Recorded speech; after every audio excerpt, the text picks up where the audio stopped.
Sejam bem-vindos ao meu canal no YouTube. Eu sou o professor Leonardo Saraiva, comentando a Constituição Federal de 1988.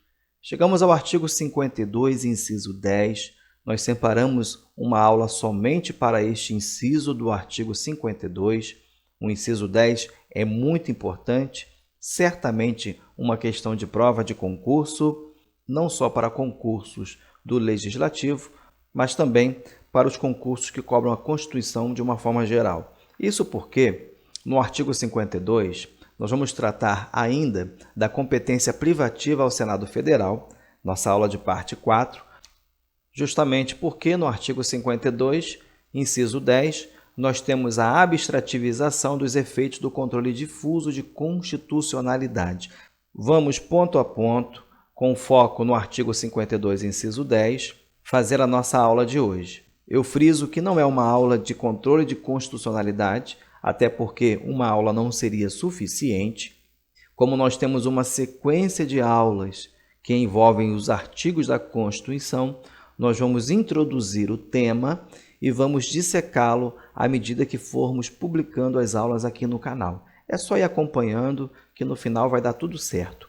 Artigo 52 diz o seguinte: compete privativamente ao Senado Federal, inciso 10, suspender a execução, no todo ou em parte, de lei declarada inconstitucional por decisão definitiva do Supremo Tribunal Federal. Aqui nós temos o seguinte: por parte, temos que lembrar que a Constituição está no topo do nosso ordenamento jurídico.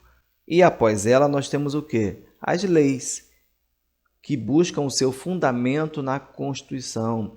Nós temos, e já comentamos em outras aulas, o princípio da supremacia da Constituição, a força normativa da Constituição, enfim, a lei busca a sua validade na Constituição Federal. E os decretos regulamentam a lei, não a Constituição. Pois bem, fica assim, olha, a lei busca a sua validade na Constituição e o decreto regulamenta a lei.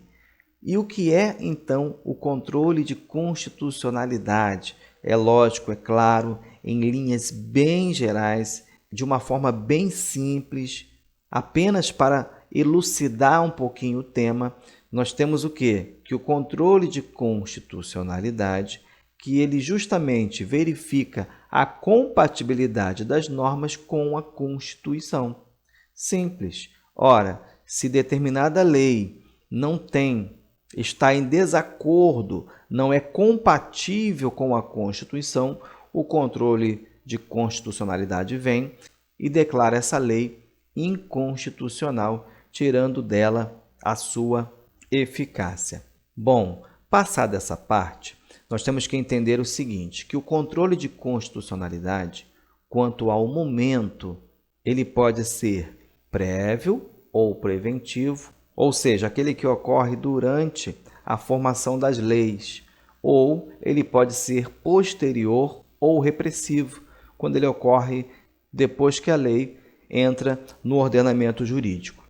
Em relação a isso, você deve lembrar que controle de constitucionalidade, seja ele prévio ou posterior, não é sinônimo de poder judiciário. Por quê? Nós temos o controle prévio, por exemplo, no Legislativo, onde nós temos o próprio parlamentar ali impetrando um mandado de segurança, por exemplo, em razão de não estar ocorrendo o devido processo legislativo, e também temos a conhecida Comissão de Constituição e Justiça, que verifica se determinado projeto de lei está de acordo com a Constituição, em termos básicos, tá? Só para a gente poder chegar no nosso objetivo, que é entender o artigo 52, inciso 10. Nós temos também o Executivo, e no Executivo nós verificamos o controle prévio através do veto. Lembrando que o veto pode ser político ou o veto pode ser jurídico. O veto político acontece quando determinada matéria é contrária ao interesse público, e o veto jurídico quando o projeto de lei é inconstitucional. Nós também vemos no Poder Judiciário o controle prévio através do mandado de segurança impetrado por parlamentar, justamente como mencionamos, quando não há o devido processo legislativo. Com relação ao controle posterior ou repressivo, nós temos o controle político, que basicamente se dá através de cortes ou tribunais constitucionais ou órgão de natureza política, que não é o caso do Brasil. Nós temos o controle jurisdicional misto, que envolve o difuso e concentrado, que é o controle adotado no Brasil, e nós temos o controle posterior ou repressivo híbrido, em que há tanto o político como o jurisdicional.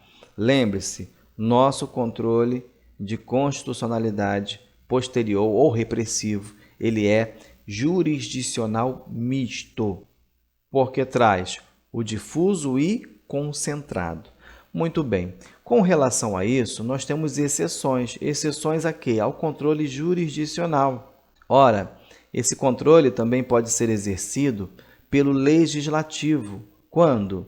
Nós vimos uma situação no artigo 49, inciso 5º, que trata da delegação legislativa ao presidente da República. Nós vimos na aula do artigo 49, tenho certeza que você não esqueceu ainda.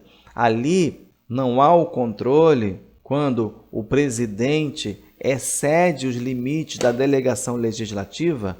Sim, então está havendo um controle posterior. Também nós vemos no artigo 62, a medida provisória feita pelo presidente da República em caso de urgência. Ora, depois ela não tem que ser submetida ao legislativo e o legislativo, mantendo-se inerte, ela perde ali a sua validade.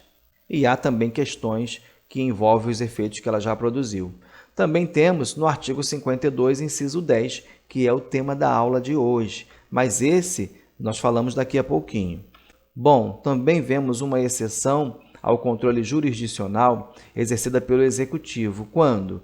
Quando este decide não aplicar a lei inconstitucional. Bem verdade, a doutrina vai divergir e vai discutir em muito essa situação e nem chega a ser tão cobrada assim em provas e concursos, mas está aqui, pois é importante para a matéria. E também há o controle de constitucionalidade posterior repressivo exercido pelo Executivo quando dá intervenção federal.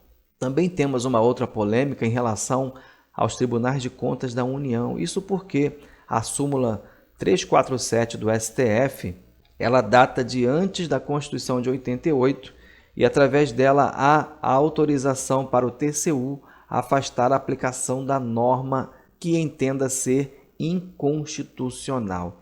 Essa tese vem se enfraquecendo com o tempo e tivemos uma decisão importante do STF em 2017 em relação a essa temática, mas o fato é que a súmula ainda não foi retirada do mundo jurídico. Então vamos colocar aqui para efeito de estudo. Lembrando, mais uma vez, que a nossa aula não é sobre controle de constitucionalidade. Nós estamos introduzindo o tema para que possamos explicar melhor o artigo 52, inciso 10. Exatamente aqui, no controle jurisdicional misto, especificamente no controle difuso, nós vamos fazer o link com o artigo 52, inciso 10. Fazer esse tipo de quadro nos ajuda a localizar a matéria e clareia o nosso entendimento, não é verdade? Então, com relação ainda ao controle de constitucionalidade, nós podemos pensar em sistemas e vias. E quando pensamos assim, nós visualizamos o critério subjetivo ou orgânico e visualizamos também o critério formal. No critério subjetivo ou orgânico, nós vamos ter o sistema difuso e vamos ter o sistema concentrado. E analisando o critério formal, nós vamos ter o sistema pela via incidental ou de exceção, ou também o principal, em abstrato ou direto. Ah, professor, não estou entendendo nada. O que é isso? Eu vou colocar no quadro, pois controle de constitucionalidade tem que ser estudado de forma tranquila, calma e com bastante anotação. Então vamos lá. O que é o sistema difuso? O sistema difuso é quando qualquer juiz ou tribunal realiza o controle.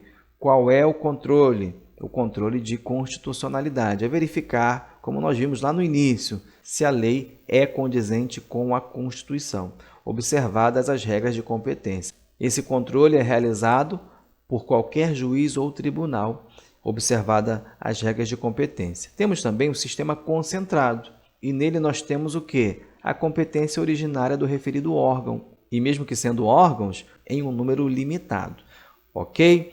Então, o sistema concentrado é quando nós temos essa competência originária para o referido órgão.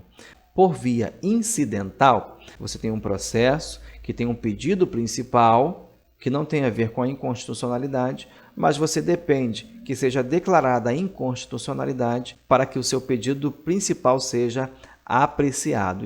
Então, esse é o controle exercido pela via incidental, uma questão prejudicial. E temos também pela via principal. Aqui é o processo principal. Esse processo em si, ele busca a análise da constitucionalidade da lei, que será o objeto principal e autônomo da causa, ou seja, a causa discute ali a constitucionalidade da lei. É o objeto principal e totalmente autônomo do processo. Bom, entendido isso, nós temos o sistema concentrado e o sistema difuso. No sistema concentrado, nós vamos ter o próprio STF, pelo nosso regramento, quem é o guardião da Constituição, quem é a autoridade máxima do judiciário, o STF. O STF, então, ele exerce o controle de constitucionalidade através das ADIs, ok? Eu coloquei aqui ADI, mas é ADI genérica, é claro, através da ADC, através da ADPF e através de súmula vinculante. Ah, professor, determinado autor coloca a intervenção federal. A intervenção federal não é uma ADI interventiva? Sim, eu já coloquei a ADI lá em cima. Eu preciso colocar aqui a súmula, pois o link que eu vou fazer é exatamente com a súmula vinculante. Qual é a característica dessa decisão no controle concentrado do STF, essa via principal? Ora, justamente uma decisão erga omnes, que serve para todos, é uma decisão que contém generalidade, impessoalidade e abstração. Quando o STF decide pelo controle concentrado, todos esses requisitos estão presentes. No controle difuso, nós temos o quê? Todos os órgãos do judiciário, como nós mencionamos. E eles fazem esse controle de constitucionalidade para os casos concretos, entre as partes. Mas as demandas podem chegar ao STF através do recurso extraordinário. E o recurso extraordinário também, ele possui efeito interparte, ou seja, somente as partes envolvidas no litígio. Entendemos até aqui? Então, determinada decisão do STF que declare uma lei inconstitucional, vindo pelo controle difuso, chegando ao recurso extraordinário, ela vai ter efeito apenas interparte. Mas você há de convir comigo que seria muito mais prático, já que a lei foi declarada inconstitucional para essas partes, através da cúpula máxima do judiciário, que é o STF, em decisão transitada em julgado, que essa decisão viesse a produzir efeito para todas as pessoas. Não é isso? Nada mais justo. Ora, se evitaria diversas demandas sobre o mesmo assunto. Pensando nisso, nós temos na Constituição o artigo 52, inciso 10, que determina o seguinte: compete privativamente ao Senado Federal suspender a execução, no todo ou em parte, de lei declarada inconstitucional por decisão definitiva do Supremo Tribunal Federal. Ora, compete privativamente ao Senado Federal suspender a execução, tendo o STF declarado a inconstitucionalidade da lei. Para que essa decisão pudesse alcançar todas as pessoas, o texto vai dizer que basta simplesmente que o Senado Federal venha suspender a execução. Não é isso? Muito bem. No todo ou em parte. Aqui não quer dizer que o Senado Federal possa extrapolar a decisão do STF, mas que determinada decisão do STF pode ter determinada apenas parte da lei como inconstitucional e não ela toda. Então, compete privativamente ao Senado Federal suspender a execução no todo ou em parte, atrelada ao limite da decisão do STF, de lei declarada inconstitucional por decisão definitiva. Veja que não é uma decisão precária, é a decisão transitada em julgada do Supremo Tribunal Federal. Até aqui, muito simples de entender, não é verdade? Mas pense no seguinte: o Senado Federal não suspende a execução, no todo ou em parte, da lei que foi declarada inconstitucional por decisão definitiva do Supremo Tribunal Federal. O que acontecia? As demandas continuavam a ser ajuizadas. Pode um poder interferir no outro? Não. A doutrina majoritária afirma que esse ato é um ato discricionário e não vinculado. Então, professor, como se resolvia a questão? Ora, através da súmula vinculante. A súmula vinculante, muito utilizada desde a reforma do Judiciário, através da emenda 45, ela não possui efeito erga omnes. Sim, então a solução em muitos dos casos é a súmula vinculante. E isso permaneceu por muito tempo, até que os ministros do STF, já há algum tempo, passaram a discutir sobre a abstrativização dos efeitos do controle difuso de constitucionalidade. E o que vem a ser isso? Muito simples. Ora, é tornar essa decisão do STF, como nós estamos vendo aqui, com efeito erga omnes, com generalidade, impessoalidade e abstração, da mesma forma que no controle concentrado, no controle abstrato, que nós vimos da ADI, da ADC, da ADPF, da súmula vinculante. Simples. E depois disso, ela seria encaminhada para o Senado Federal apenas para a publicidade do ato. Vamos ao julgado que nos traz a elucidação sobre isso.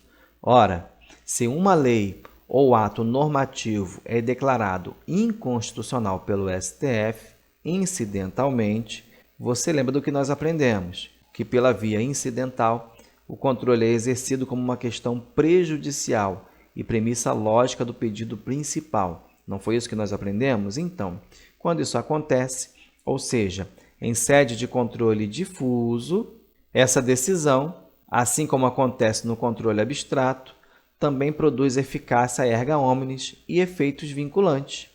O STF passou a acolher a teoria da abstrativização do controle difuso.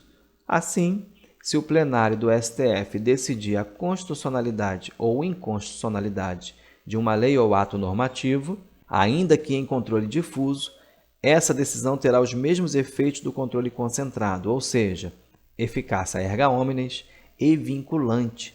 Houve mutação constitucional do artigo 52, inciso 10 da Constituição de 88. A nova interpretação deve ser a seguinte: quando o STF declara uma lei inconstitucional, mesmo em sede de controle difuso, a decisão já tem efeito vinculante e erga omnes, e o STF apenas comunica ao Senado com o objetivo de que a referida Casa Legislativa dê publicidade daquilo que foi decidido. STF, decisão do plenário, ADI 3406-RJ e ADI 3470-RJ, relatora ministra Rosa Weber, julgados em 29 de novembro de 2017, mas o mais importante está no informativo 886 do STF. Bom, o que aconteceu então? Aconteceu a mutação constitucional.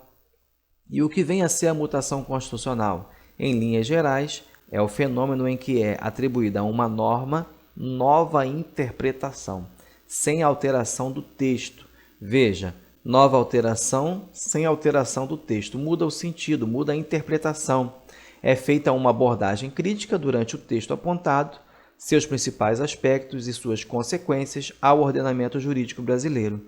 Então, o que o STF está dizendo é que aconteceu a mutação constitucional no artigo 52, inciso 10. É isso que vai cair na sua prova em relação a esse inciso do artigo 52. Na literalidade, o que nós temos? Compete privativamente ao Senado Federal suspender a execução, no todo ou em parte, de lei declarada inconstitucional por decisão definitiva do Supremo Tribunal Federal. Com a mutação constitucional, o que nós temos? A nova interpretação deve ser a seguinte: quando o STF declara uma lei inconstitucional, mesmo em sede de controle difuso, a decisão já tem efeito vinculante e erga omnes, e o STF apenas comunica ao Senado com o objetivo de que a referida Casa Legislativa dê publicidade daquilo que foi decidido. Estou inventando alguma coisa? Não. Está aí a jurisprudência patente para você não erre essa questão na sua prova, ponto garantido. Na próxima aula, artigo 53, Estatuto dos Congressistas. Chegamos ao fim. Se você gostou, curta, compartilhe, se inscreva no canal e Deus abençoe você.